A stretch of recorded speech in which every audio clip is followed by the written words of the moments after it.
నమస్కారం. సుఖీభవకు స్వాగతం.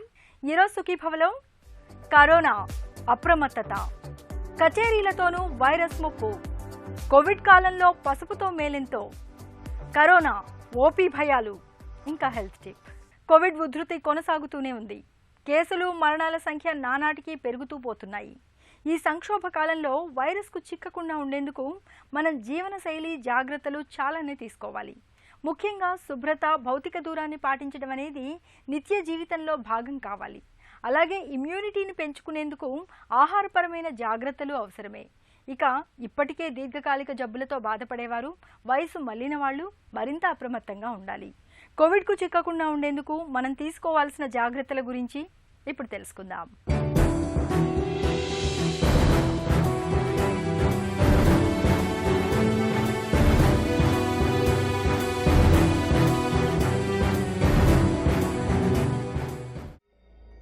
Corona virus ఈ శతాబ్దపు మహమ్మారి. నిజానికిది చాలా మందిని పెద్దగా ఇబ్బంది పెట్టకపోవచ్చు. 180 మందిలో మామూలు లక్షణాలతోనే ఆగిపోవచ్చు. అలాగని గుండె మీద చెయ్యి వేసుకుని నిశ్చింతగా ఉండడానికి వీల్లేదు. తక్కువగా అంచనా వేశామా పెను ప్రమాదాన్నే మోసుకొస్తుంది. వయసు మీద పడ్డవారిలోనూ ఇప్పటికే గుండె జబ్బులు, శ్వాసకోశ సమస్యలు, మధుమేహం, హైబీపీ వంటి సమస్యలతో బాధపడుతున్న వాళ్లలో వైరస్ ఉధృతి ఎక్కువగా ఉంటోంది. ఈ నేపథ్యంలో కరోనాను కట్టడి చేసేందుకు నివారణ ఒక్కటే మార్గం. చేతుల శుభ్రత, భౌతిక దూరం పాటించడం ద్వారా వైరస్ ఒకరి నుంచి మరొకరికి వ్యాప్తి చెందకుండా చూసుకోవాలి. జలుబు, జ్వరం, ఆయాసం, దగ్గు వంటి అనుమానిత లక్షణాలు కనిపిస్తున్నప్పుడు వెంటనే డాక్టర్ని సంప్రదించి పరీక్షలు చేయించుకోవాలి. బయటకు వెళ్ళేటప్పుడు ప్రతి ఒక్కరూ శానిటైజర్ పెట్టుకోవడము, అదేవిధంగా మాస్క్ పెట్టుకోవడము, అదేవిధంగా బయటకు వెళ్ళిన తర్వాత సోషల్ డిస్టెన్స్, ఈ భౌతిక దూరం పాటించడం అనేటువంటి 3 విషయాలపైన శ్రద్ధ వహించాలి. మనం ఎక్కడికి వెళ్తున్నామా అంటే జనసాంద్రత ఎక్కువగా ఉన్నటువంటి ప్రదేశానికి వెళ్తున్నామా, లేకపోతే మనము పెళ్ళికి వెళ్తున్నామా, లేకపోతే చావుకు వెళ్తున్నామా, లేదంటే ఏదైనా జనాలు ఎక్కువగా ఉండేటువంటి ప్రదేశానికి వెళ్తున్నామా అనేటువంటి విషయాలపైన అత్యవసరమైతేనే బయటకు వెళ్ళాలి. సూపర్ మార్కెట్లోకి మామూలుగా ఇంటి సరుకులు తేవడానికి వెళ్ళినప్పుడు కానీ, అదేవిధంగా కూరగాయల మార్కెట్కి వెళ్ళినప్పుడు కానీ, లేదంటే ఇంకా ఏదైనా ఈ జన సమూహం ఉన్నటువంటి ప్రదేశాల్లో ఒక కార్యక్రమానికి వెళ్ళినప్పుడు కానీ అక్కడ ఖచ్చితంగా మాస్క్ పెట్టుకునే ఉండాలి. మనం ఒకరమే మాస్క్ పెట్టుకుంటే సరిపోదు, మన ముందు ఉన్నటువంటి వ్యక్తికి కూడా మాస్క్ ఉండేటట్లు చూసుకోవాలి. ఒకవేళ అతనికి కూడా మాస్క్ ఉంది అంటే దాదాపు 1 మీటర్ కానీ 2 మీటర్లు కానీ దూరంగా ఉన్నట్లయితే కరోనా వైరస్ సోకేటటువంటి అవకాశము 0% ఉంటుంది. ప్రైవేట్ బస్సెస్ కానీ, లేదంటే గవర్నమెంట్ బస్సులలో కానీ, లేదంటే కార్లలో వెళ్ళేటప్పుడు కానీ, ఆటోలలో వెళ్ళేటప్పుడు కానీ ఖచ్చితంగా ఈ భౌతిక దూరం పాటించి మాస్క్ అనేటటువంటిది పెట్టుకోవాలి. జాబ్ చేస్తున్నటువంటి ఈ ప్రదేశాల్లో ఉన్నప్పుడు మనకు తెలియకుండా ఏదైనా వస్తువులను ముట్టుకున్నట్లయితే ఖచ్చితంగా ప్రతి ఒక్కరూ అక్కడ వాటర్ కానీ సోప్ కానీ ఉన్నట్లయితే ఖచ్చితంగా ఈ సబ్బుతోటి చేతులను శుభ్రం చేసుకోవాలి. ఒకవేళ వాటర్ కానీ సోప్ కానీ లేనటువంటి పక్షం లోపల ఖచ్చితంగా శానిటైజర్ను చేతులకు రాసుకోవాలి. కరోనా విజృంభిస్తున్న ప్రస్తుత నేపథ్యంలో మన ఒంట్లో వ్యాధి నిరోధక శక్తి బలంగా ఉండేలా చూసుకోవడం మనకు చాలా అవసరం. ఇవాళ మనలో చాలామంది వ్యాధి నిరోధకతను పెంచుకోవడానికి చాలా ప్రయత్నాలే చేస్తున్నారు. అల్లం, మిరియాలు, తులసి తదితర దినుసులతో కషాయాలను కాచుకొని నిత్యం తాగడాన్ని అలవాటుగా చేసుకుంటున్నారు. అలాగే vitamin C, vitamin D3, zinc తదితర సప్లిమెంట్లను వాడుతున్నారు. ఇవన్నీ వ్యాధి నిరోధకతకు ఊతమిచ్చేవే. కరోనా కాలంలో వంటింట్లో అందుబాటులో ఉండే దినుసులతో పాటు పౌష్టికాహారం తీసుకోవడం ద్వారా మన ఒంట్లో వ్యాధి నిరోధక శక్తిని చక్కగా పెంపొందించుకోవచ్చు. ఇమ్యూనిటీని పెంచుకునేందుకు ఆహారపరమైన జాగ్రత్తలతో పాటు నిత్యం కాసేపైనా వ్యాయామం చేయడాన్ని అలవాటుగా మార్చుకోవాలి. ఈ వ్యాధి నిరోధక శక్తిని లేదంటే ఇమ్యూనిటీ పవర్ను పెంపొందించుకోవడానికి కొరకు ప్రతి ఒక్కరూ విధిగా వ్యాయామం చేయాలి, మంచి ఆహారం తీసుకోవాలి, అదేవిధంగా కంటి నిండా నిద్రపోవాలి. ఒకవేళ ఎవరైనా అధిక బరువు ఉంటే బరువును తగ్గించుకోవాలి. ఉపవాసం అనేటటువంటి ఈ పంచసూత్రాలను పాటించినట్లయితే ఖచ్చితంగా వారిలో వ్యాధి నిరోధక శక్తి పెరిగి ఇలాంటి ఎన్ని వైరస్లు వచ్చినా కానీ తట్టుకునేటటువంటి అవకాశం ఉంటుంది. మరి ఎలాంటి ఆహారం తీసుకోవాలంటే ఖచ్చితంగా పౌష్టికాహారము, సమతుల ఆహారం తీసుకున్నట్లయితే వ్యాధి నిరోధక శక్తి పెరిగి ఇలాంటి వైరస్లను తట్టుకునే అవకాశం ఉంటుంది. మరి మనము తినేటటువంటి ఆహారం లోపల ఖచ్చితంగా విటమిన్ సి, విటమిన్ డి, అదేవిధంగా జింక్ కానీ, సెలీనియం కానీ, ప్రోటీన్స్ ఉండేటట్లు చూసుకోవాలి. ఎగ్స్ కానీ, నాన్ వెజ్ కానీ తీసుకునేటువంటి కొద్దిమంది వెజిటేరియన్స్ ఏం చేయాలంటే వీళ్ళు కొన్ని ప్రోటీన్ పదార్థాలు ఎక్కువగా ఉండేటటువంటి పొట్టుతో కూడుకున్నటువంటి ఈ పప్పు ధాన్యాలను ఎక్కువగా తీసుకోవాలి. అదేవిధంగా ఇంకా మిల్ మేకర్స్ కూడా దాంట్లో చాలా ఎక్కువగా ప్రోటీన్ పదార్థాలు ఎక్కువగా ఉంటాయి కాబట్టి అలాంటి ఆహార పదార్థాలు తీసుకుంటే బాగుంటుంది. అదేవిధంగా ఈ తెల్ల శనగలను, నానబెట్టిన తెల్ల శనగలను, స్పౌట్స్ని ఎక్కువగా తీసుకోవడం వల్ల ప్రోటీన్ పదార్థాలు శరీరానికి అందే అవకాశం అనేటటువంటిది ఉంటుంది. ఈ సిట్రస్ జాతులకు చెందినటువంటి ఈ పుల్లటి పండ్లను తీసుకున్నట్లయితే ఖచ్చితంగా ఇమ్యూనిటీ అనేటటువంటిది పెరుగుతుంది. కరోనా వైరస్ సోకకుండా శానిటైజర్ వాడడం చాలా అవసరం. అలాగే ఇంటి శుభ్రత కోసం డిస్ఇన్ఫెక్టెంట్లు కూడా అవసరమే. అయితే వీటిని అతిగా వాడితే కష్టం. అతిగా వాడటం మూలంగా తలెత్తే ఇబ్బందులను గమనిస్తూ ఉండాలి. తగిన జాగ్రత్తలు పాటించాలి. తరచుగా శానిటైజర్ వాడినప్పుడు చర్మం కందిపోయి దద్దుర్లు వచ్చే అవకాశాలు ఎక్కువ.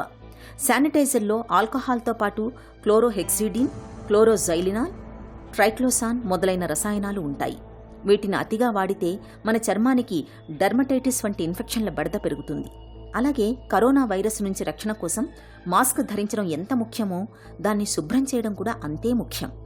మాస్కును 2-3 సార్లు వాడిన తర్వాత కానీ ఉతకకపోవడం, వాటి మీద శానిటైజర్ స్ప్రే చేయడం వంటివి చాలామంది చేస్తుంటారు. కానీ అది సరికాదు.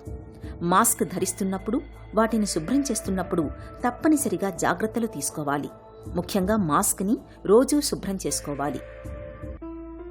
వృద్ధులు, దీర్ఘకాలిక జబ్బులతో బాధపడేవారికి వైరస్తో ప్రమాదం పొంచి ఉన్న నేపథ్యంలో వాళ్లందరూ ఇంటికే పరిమితం కావడం మేలు.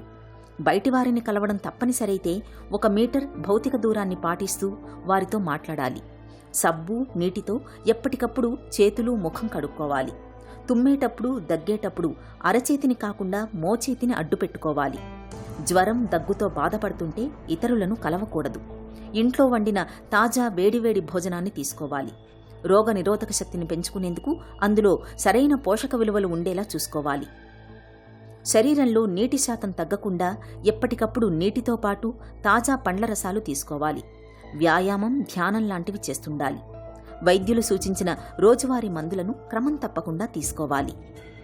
జ్వరం, దగ్గు, శ్వాస తీసుకోవడంలో ఇబ్బంది లాంటి సమస్యలు వస్తే వెంటనే సమీపంలోని ఆరోగ్య కేంద్రంలో సంప్రదించి వైద్య సలహాలు, సూచనలు పాటించాలి. కరోనా పీడ ఇప్పుడప్పుడే విరగడయ్యేలా లేదు. వ్యాక్సిన్ వచ్చే వరకు మన జాగ్రత్తలో మనం ఉండాల్సిందే. ఇంటా బయట వైరస్కు చిక్కకుండా శుభ్రత, భౌతిక దూరం పాటించడం వంటి జాగ్రత్తలు తీసుకోవాలి. ఒంట్లో వ్యాధి నిరోధకతను పెంచుకునేందుకు ఆహారం విషయంలోనూ ప్రత్యేక జాగ్రత్త. ఎంత బిగ్గరగా పాడితే అంత ఎక్కువగా తుంపర్లు గాలిలో కలుస్తున్నాయి. కోవిడ్ బాధిత గాయకులు పాడుతున్నప్పుడు సమీపంలోని గాలిలో గుర్తించదగ్గ స్థాయిలో వైరస్ ఏమీ కనిపించలేదు. కానీ శ్వాసనాళంలో వైరస్ మోతాదులు ఒక్కో చోట ఒక్కోలా ఉంటాయని పరిశోధకులు వివరిస్తున్నారు. అలాగే అందరిలోనూ వైరస్ సంఖ్య ఒకేలా ఉండాలనేమీ లేదని శాస్త్రవేత్తలు గుర్తు చేస్తున్నారు. తుంపర్లు వ్యాపించే దూరాన్ని పరిగణనలోకి తీసుకుని చూస్తే కోవిడ్ బాధిత గాయకులు పాడేటప్పుడు వెలువడే తుంపర్లతో ఇతరులకు ఇన్ఫెక్షన్ సోకే ముప్పు లేకపోలేదని హెచ్చరిస్తున్నారు. అలాగని పాట కచేరీలను పూర్తిగా ఆపేయాల్సిన అవసరం లేదని, తగు జాగ్రత్తలతో వైరస్ వ్యాపించే ముప్పును తగ్గించుకోవచ్చని పరిశోధకులు సూచిస్తున్నారు. కరోనా కాలంలో పసుపు వాడకం బాగా పెరిగింది. పసుపుకు వైరస్ను అడ్డుకునే గుణం ఉందని చాలామంది బలంగా నమ్ముతున్నారు. రోజు పాలలో చిటికెడు పసుపును కలుపుకుని తాగుతున్నారు. కషాయాల్లోనూ పసుపును తప్పనిసరిగా వాడుతున్నారు. వేడి నీటిలో పసుపును కలిపి ఆవిరి పడుతున్నారు. ఇక వంటల్లోనూ పసుపు వాడకం కూడా బాగా పెరిగింది. అసలు పసుపుకు కరోనాకు సంబంధం ఉందా? పసుపు వాడకంతో కరోనా తగ్గిపోతుందా? వైరస్ నిర్వీర్యమవుతుందా? ఆసక్తికరమైన ఈ అంశాల గురించి ఇప్పుడు తెలుసుకుందాం. ముఖ్యంగా పసుపుకి ఏంటంటే 3 దోషాలని, అంటే వాతం, పిత్తం, కఫం, ఈ 3 దోషాలని కూడా సమానంగా ఉంచేటువంటి గుణం ఉంది. ఎప్పుడైతే 3 దోషాలు చక్కగా బ్యాలెన్స్లో సమంగా ఉంటాయో శరీరం అప్పుడు ఆరోగ్యంగా ఉంటుందన్నమాట. దీనికి anti bacterial and anti viral గుణాలు కూడా ఉన్నాయంటే శరీరానికి హాని చేసేటువంటి సూక్ష్మ జీవులన్నీ నశింపచేసే గుణం ఈ పసుపులో ఎక్కువగా ఉంది. ఈ పసుపుకి క్యాన్సర్ని తగ్గించేటువంటి గుణం, క్యాన్సర్ని నిరోధించేటువంటి గుణం ఉందనేటువంటి కూడా మనకి ఇటీవల పరిశోధనలు చెప్తున్నాయి. అయితే ఈ పసుపుని మనం నిత్యం ఆహారంలో కూడా వాడుకుంటూ ఉంటాం. ఆహారంలో తీసుకుంటూ ఉండడం వల్ల మనకు ఒక మంచి యాంటీ ఆక్సిడెంట్ రోజు తీసుకుంటున్నట్టు అవుతుంది, రోగ నిరోధక శక్తి బాగా పెరుగుతుంది. అలాగే క్యాన్సర్ రాకుండా రక్షించుకోవడానికి కూడా రోజు మన ఆహారంలో వేసుకునేటువంటి పసుపు బాగా ఉపయోగపడుతూ ఉంటుంది. జనరల్గా వచ్చేటువంటి దగ్గు, జలుబులు అవి రాకుండా ఉండడానికి కూడా మనకి ఈ పసుపు చక్కగా ఉపయోగపడుతుంది. ఈ పసుపుని రకరకాల ఔషధాల్లో కూడా ఒక ద్రవ్యంగా వాడుతూ ఉంటాం. పసుపుని ఎక్స్టర్నల్గాను వాడుకుంటాం, ఇంటర్నల్గా కూడా వాడుకుంటూ ఉంటాం. అంటే ఎక్స్టర్నల్గా మనం పైపూతలుగా కొన్ని అనారోగ్యాల్లో స్కిన్ ప్రాబ్లమ్స్ అవి ఉన్నప్పుడు వాటికి పైపూతగా వాడుతూ ఉంటాం. కడుపులోకి లివర్ ప్రాబ్లమ్స్ ఉన్నా, ఎలర్జీలు ఉన్నా, దగ్గులు ఉన్నా, అంటే ఇప్పుడు వైరల్ ప్రాబ్లమ్స్ ఉన్నా, అలాంటప్పుడల్లంతా కూడా కడుపులో కూడా వాడుకుంటూ ఉంటాం. అంటే పసుపుని మనం యాంటీవైరల్గా, అంటే మన సంస్కృతిలో ఒక భాగంగా గుమ్మాలకు రాసుకోవడం, పసుపుని ముఖానికి రాసుకోవడం, పసుపుని కాళ్ళకి రాసుకోవడం, ఇలాంటివన్నీ చేస్తూ ఉంటాం. ఇలాంటివన్నీ చేస్తూ ఉండడం వల్ల ఏంటంటే చాలా వరకు చర్మ వ్యాధులు, ఫంగల్ సమస్యలు ఇలాంటివన్నీ నిరోధించడానికి కూడా పసుపు చాలా బాగా ఉపయోగపడుతుంది. ముఖ్యంగా ఇప్పుడు ఈ కరోనా సమస్య అది ఉన్నప్పుడు ఎవరికైనా దగ్గు సమస్య అలా ఉన్నట్టయితే కనుక ఇమీడియట్గా మనం ఈ పసుపుని కొంచెం తమలపాకులో పెట్టుకుని నోట్లో పెట్టుకుని నెమ్మదిగా నమిలి ఆ రసాన్ని తీసుకుంటూ ఉంటే దగ్గు తగ్గడానికి ఇది చక్కగా ఉపయోగపడుతుంది. ప్రివెంటివ్గా కానివ్వండి, లేకపోతే ప్రాబ్లం వచ్చినటువంటి వాళ్ళు కానివ్వండి, కొంచెం జలుబు లక్షణాలు కనిపించినట్టయితే కనుక ఒక గిన్నెడు నీళ్లు బాగా మరిగించేసుకొని అందులో ఒక పెద్ద చెంచాడు పసుపు వేసి, ఆ పసుపు నీళ్ళ ఆవిరి రెండు కలిసి అనమాట, అంటే పసుపు కలిపిన నీటి నుంచి వచ్చేటువంటి ఆవిరిని ముఖానికి ఆవిరిలాగా పట్టి పీల్చుకోవాలి. గొంతుతోటి ముక్కుతోటి లోపలికి పీల్చుకుంటున్నట్టయితే కనుక ఆ జలుబు తగ్గడానికి, తర్వాత ముక్కు లోపల ఉండేటువంటి పాసేజ్ అంతా క్లియర్ అవ్వడానికి కూడా ఇది చాలా చక్కగా ఉపయోగపడుతుంది. కరోనా ప్రాబ్లంలో గొంతు నొప్పి అయినా కానీ విడిగా కానీ గొంతు నొప్పి ఉన్నట్టయితే పసుపు కొమ్మును తీసుకొని దాన్ని కొంచెం వేడి నీళ్ళతోటి గంధంలాగా అరగదీయాలి. ఆ అరగదీసిన గంధంలో కొంచెం పాలు, కొద్దిగా బెల్లం కలపాలన్నమాట. పసుపు గంధము, కొద్దిగా పాలు, కొంచెం బెల్లం కూడా కలిపితే ఒక పేస్ట్లా తయారవుతుంది. ఈ పేస్ట్ని గొంతు పైన పైపూతగా రాసుకున్నట్టయితే కనుక గొంతు నొప్పి తగ్గడానికి అది చక్కగా ఉపయోగపడుతుంది. అలాగే పసుపు, అంటే గొంతు నొప్పి ఎక్కువగా ఉన్నప్పుడు ఈ పసుపు కొమ్ముల్ని నీళ్ళల్లో వేసి మరిగించి ఒక కషాయంలాగా కాచి ఆ నీళ్ళని గొంతులో వేసుకుని పుక్కిలించుకోవాలన్నమాట. పుక్కిలించుకుంటే కూడా గొంతు నొప్పి తగ్గడానికి ఇది బాగా ఉపయోగపడుతుంది.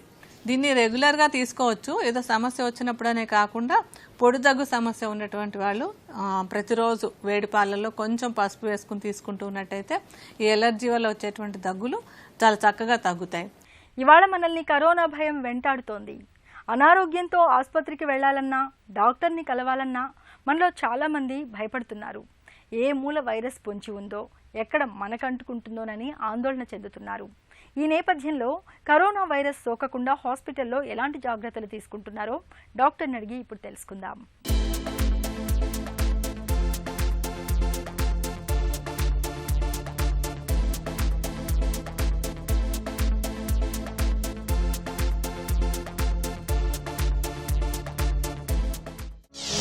కరోనా భయాన్ని పోగొట్టడానికి ఆసుపత్రులు ఎలాంటి చర్యలు తీసుకుంటున్నాయి? వ్యాక్సిన్ వచ్చే వరకు కూడా ఈ కరోనా వైరస్ ఇన్ఫెక్షన్ వచ్చే రిస్క్ అనేది ఉంటుంది.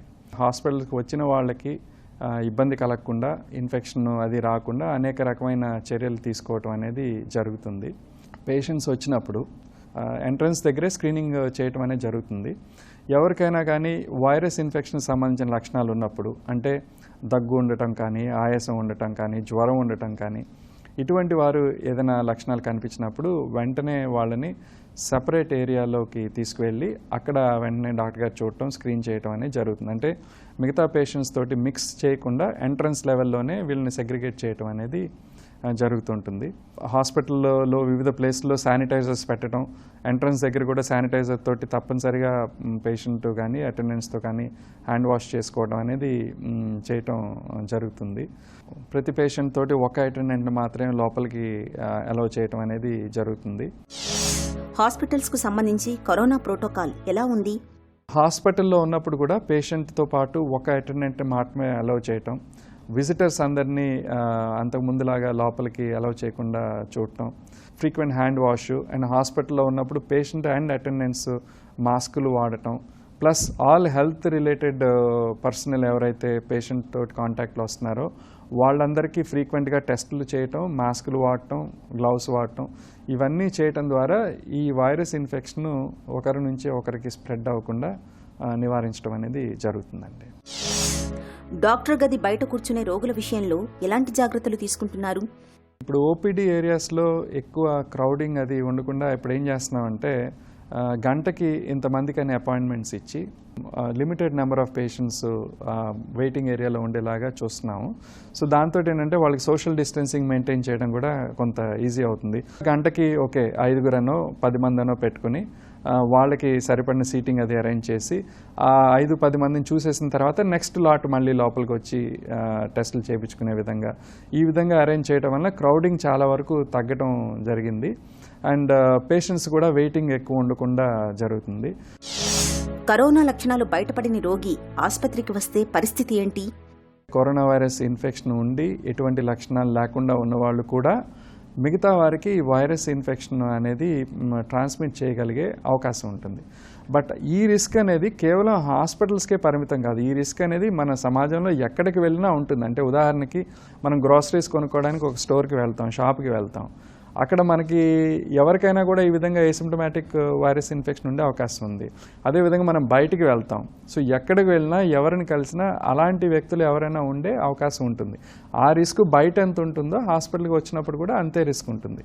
సో దానికి పరిష్కారం ఏంటంటే మనం అందరికీ ప్రతి ఒక్కరికి వైరస్ టెస్ట్ చేయడం వీలు పడదు కాబట్టి మనం తీసుకునే యూనివర్సల్ ప్రికాషన్స్ అంటే మాస్క్ వేసుకోవటం, బయటకు వెళ్ళినప్పుడు లేదా ఇతర వ్యక్తులతో మనం ఇంటరాక్ట్ అవుతున్నప్పుడు మాస్క్ వేసుకోవటం, వీలైనంత వరకు హ్యాండ్ వాషింగ్ కానీ శానిటైజర్స్ కానీ ఫ్రీక్వెంట్గా వాడటం, అండ్ చేతులతోటి మొహాన్ని టచ్ చేయకుండా ఉండటం వీలైనంత వరకు, అండ్ సోషల్ డిస్టెన్స్ మెయింటైన్ చేయటం. ఇలాంటి ప్రికాషన్స్ తీసుకోవటం వలన ఎవరైనా వైరస్ ఇన్ఫెక్షన్ ఉన్నవాళ్ళు మనకి ఎదురుపడినా కూడా వాళ్ళ నుంచి మనకి వైరస్ ఇన్ఫెక్షన్ వచ్చే అవకాశం తగ్గిపోతుందండి. ఆసుపత్రికి వచ్చేవారు ఖచ్చితంగా కరోనా పరీక్షలు చేయించుకోవాలా?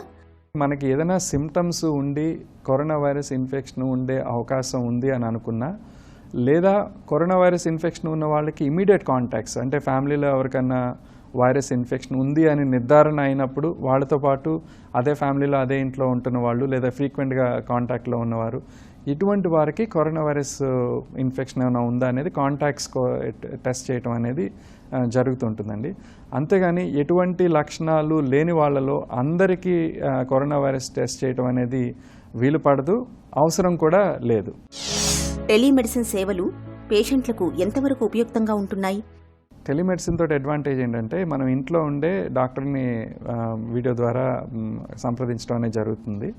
మనం ఇంట్లో నుంచే కన్సల్ట్ చేస్తున్నాం కాబట్టి మనం బయట వారితోటి కాంటాక్ట్ అవ్వటం కానీ బయట వారితోటి ఇంటరాక్ట్ అవ్వటం కానీ ఉండదు కాబట్టి వారిలో ఎవరికైనా ఇన్ఫెక్షన్ ఉండి మనకు వస్తుందేమో అన్న భయం కూడా అక్కర్లేదు. అది కూడా major advantage. But the disadvantage అంటే టెలిమెడిసిన్లో మనం ఇప్పుడు నార్మల్గా ఒక పేషెంట్ హాస్పిటల్కి వచ్చినప్పుడు ఆ పేషెంట్ని పరీక్ష చేయడం అనేది జరుగుతుంది. ఎగ్జామిన్ చేసి చూసి దాన్ని బట్టి అవసరమైతే కొన్ని పరీక్షలు చేసి దెన్ ఫర్దర్గా మందులు రాయటం కానీ దాన్ని ట్రీట్మెంట్ చేయడం కానీ జరుగుతుంది. బట్ టెలిమెడిసిన్లో ఏంటంటే అలాగ పరీక్ష చేయడం అంటే ఎగ్జామిన్ చేయటం అనేది వీలు పడదు. సో అందువల్ల ఏంటంటే కొన్ని సందర్భాల్లో మనం పరీక్ష చేస్తేనే బయటపడే కొన్ని రకాల వ్యాధులు ఉంటాయి. సో ఇటువంటి వాటిని మిస్ అయ్యే అవకాశం ఉంటుంది. సో అందుకని జనరల్గా ఏంటంటే మనకి ఫస్ట్ స్టెప్ టెలికన్సల్టేషన్లో మనం కేవలం అంటే హిస్టరీ ద్వారాను పాత రికార్డ్స్ ద్వారాను మనం వైద్యం చేయగలం అని అనుకున్న వాళ్ళకి దాని ప్రకారం మందులు రాయటం అనేది జరుగుతుంది. బట్ ఎవరైనా అనుమానం ఉండి తప్పనిసరిగా కొన్ని పరీక్షలు చేయాలి లేదా పేషెంట్ని తప్పనిసరిగా పరీక్ష చేయాలి అని అనుకున్నప్పుడు వాళ్ళని వీలైతే హాస్పిటల్కి రావటం కానీ దగ్గరలో ఉన్న హాస్పిటల్కి వెళ్ళమని సూచించడం కానీ జరుగుతుంటుందండి. కరోనా ముప్పును తప్పించుకునేందుకు డాక్టర్లుగా మీరు ఎలాంటి జాగ్రత్తలు, రక్షణ చర్యలు తీసుకుంటున్నారు? డాక్టర్లుగా మేము అంటే ఫేస్ షీల్డ్, ఎందుకంటే ఒక్కొక్కసారి దగ్గినప్పుడు కానీ ఇది కానీ క్లోజ్ డిస్టెన్స్లో ఉంటాం కాబట్టి అడిషనల్గా ఫేస్ ప్రొటెక్షన్ కోసం ఫేస్ షీల్డ్ ఒకటి వాడటం అనేది జరుగుతుంటుంది. ఫ్రీక్వెంట్ హ్యాండ్ వాషింగ్, అంటే ఒక పేషెంట్ని చూసిన వెంటనే మనకు శానిటైజర్తో కానీ లేదా రన్నింగ్ వాటర్తో కానీ హ్యాండ్ వాష్ చేసుకోవటం అనేది జరుగుతుంది.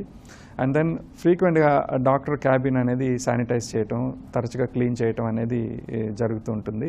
ఎందుకంటే ఒక డాక్టర్గా అనేక మందిని ఒకే రోజు చూడాల్సి వస్తుంది. అందులో ఎవరికి ఇన్ఫెక్షన్ ఉంది లేదు అనేది మనకు తెలియదు. కాబట్టి ప్రతి ఒక్కరికి ఒకవేళ వారికి ఇన్ఫెక్షన్ ఉంటే మనం ఏమేమి జాగ్రత్తలు తీసుకుంటామో అదే రకమైన జాగ్రత్తలు యూనివర్సల్గా తీసుకుంటే ఈ వైరస్ బారిన పడకుండా మనం కాపాడుకోవచ్చు. ఇప్పుడు కొంతమంది డాక్టర్స్ ఇప్పుడు ఐసీయూలో ఉండటం అండ్ కరోనా వైరస్ పేషెంట్స్ని ట్రీట్ చేయటం అనేది జరుగుతుంటుంది. సో ఇటువంటి వారిలో ఏంటంటే ఎక్స్ట్రాగా ఈ పర్సనల్ ప్రొటెక్షన్ ఎక్విప్మెంట్ అని ఉంటుంది. అంటే కేవలం మాస్క్ అనే కాకుండా గాగుల్స్ పెట్టుకోవటం, అంటే కళ్ళజోడు లాంటిది పెట్టుకోవటం, డిస్పోజబుల్ గౌన్ వేసుకోవటం, ఈవెన్ షూ కవర్స్ అవి వాడటం, ఇవన్నీ జరుగుతుంది. So that will reduce the risk of infection అనమాట. చిన్న చిట్కా మీకోసం.